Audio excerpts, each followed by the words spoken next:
A melhor notícia que eu posso dar para vocês é que mesmo que vocês tentem seguir este método e não consigam segui-lo ao pé da letra, ainda assim vai surtir um efeito positivo na criança. Mesmo que você não consiga apresentar as coisas de maneira adequada, ainda assim ele vai aprender mais do que se você não tivesse feito nada.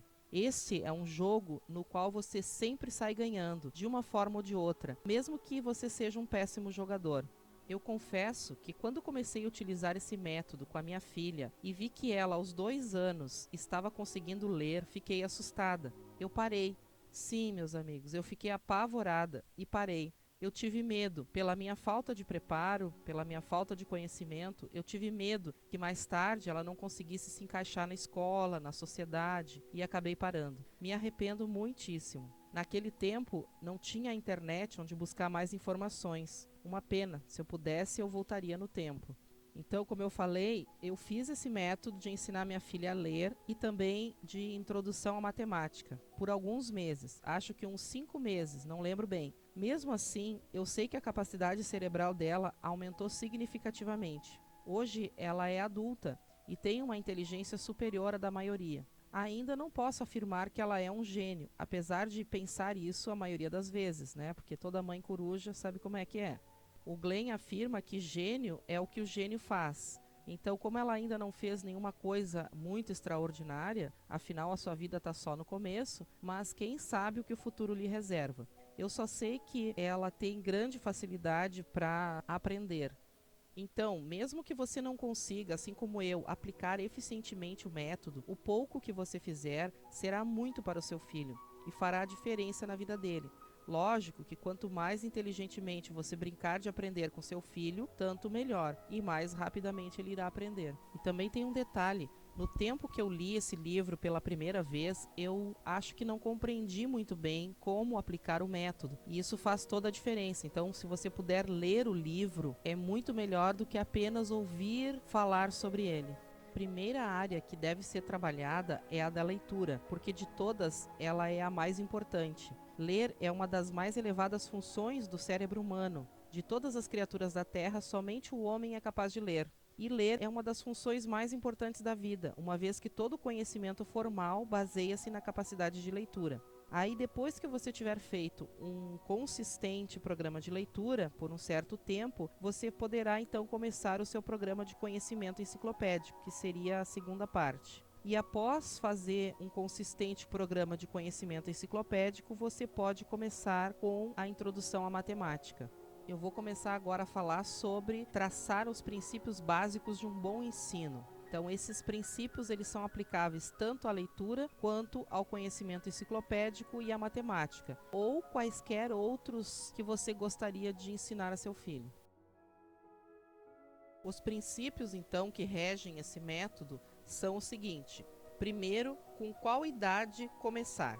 Aqui no livro diz que você pode começar logo após o nascimento, mas não dá muitos detalhes. E nós sabemos que a visão dos bebês até os 3 meses é limitada. Então eu não sei o que dizer. Talvez no livro Como Ensinar o Seu Bebê a Ler tenha mais detalhes, porque ele é mais específico. Eu comecei com a minha filha quando ela estava com uns 9 meses, então não tive grandes problemas em relação a isso. O próximo ponto é a atitude e a abordagem dos pais. Então, se ensinar te parece uma boa ideia, vá em frente e mergulhe fundo. Mas se você não gosta da ideia de ensinar a sua criança, então, por favor, não o faça, né? Não vai funcionar. Você não vai gostar e a sua criança também não vai gostar. Isso não é para todo mundo. A sua principal regra deve ser que tanto pais quanto filhos divirtam-se ao máximo com essa atividade, encarando a aprendizagem como o jogo supremo que ela é. O próximo ponto é respeito e confiança. O seu filho confia em você, então você tem que retribuir essa confiança. E ele vai perceber o seu respeito e confiança através da sua atitude. O conhecimento não é apenas valioso, é inestimável. Outro ponto é: diga a verdade para o seu filho. Então, o seu filho nasceu achando que tudo que você diz é verdade. Ou seja, nunca lhe dê razão para ele mudar de ideia a esse respeito. E não deixe que ninguém mais lhe dê nada além da verdade. Se você mantiver a sua palavra acerca de todas as coisas e em todas as ocasiões, ele a respeitará. Caso contrário, ele a amará, mas não a respeitará. Quando seu filho fizer uma pergunta, responda honesta, direta e entusiasticamente.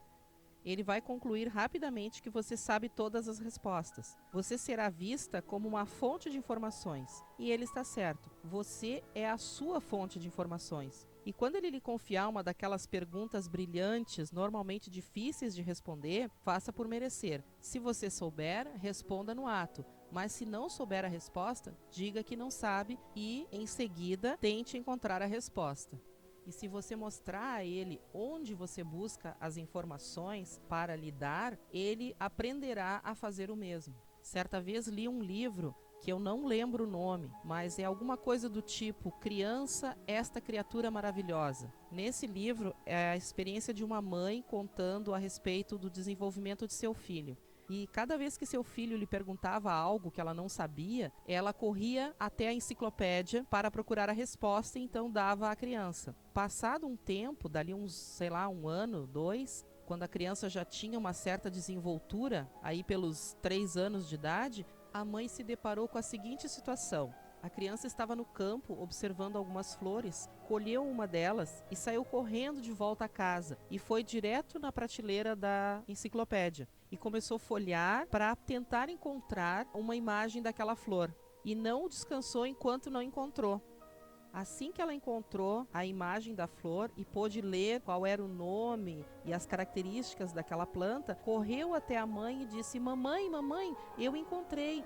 E aí começou a descrever para a mãe tudo que ela tinha descoberto, mostrando então que agora ela tinha capacidade de ela mesma buscar as informações que ela desejava sem necessariamente depender de sua mãe. É importante ressaltar que você não estará simplesmente ensinando à criança tudo o que existe para ser ensinado no mundo, mas estará também ensinando ao pai ou mãe dos seus netos como ensinar-lhes. O próximo ponto é o melhor momento para ensinar. A mãe nunca deve iniciar esse jogo a não ser quando ela e a criança estiverem contentes e em boa forma.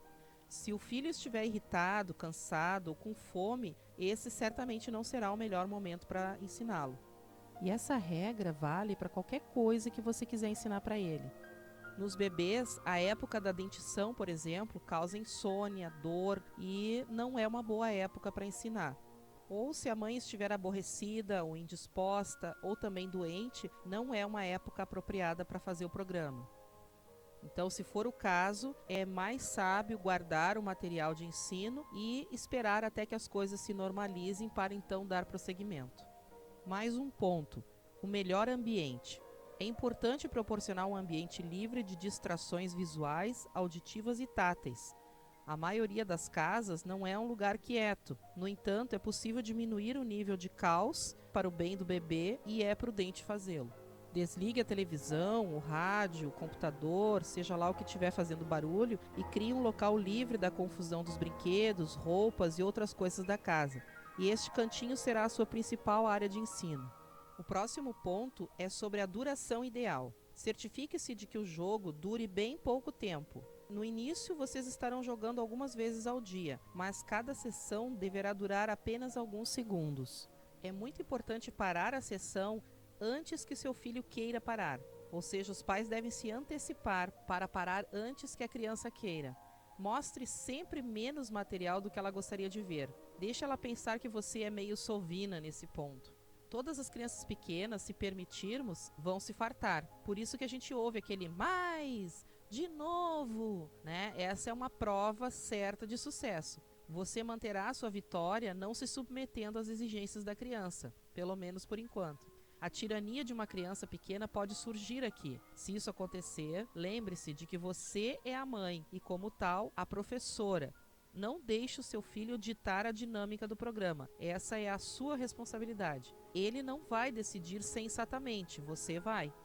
Se acontecer dele querer mais, prometa voltar em 5 minutos ou peça-lhe que termine algo que precisa ser feito antes. Aí você poderá voltar ao jogo. Sempre deixe ele ficar com aquele gostinho de quero mais. Se você sempre parar antes que a criança deseje parar, ela implorará para brincar de novo, e você estará alimentando e não destruindo o seu desejo natural de aprender.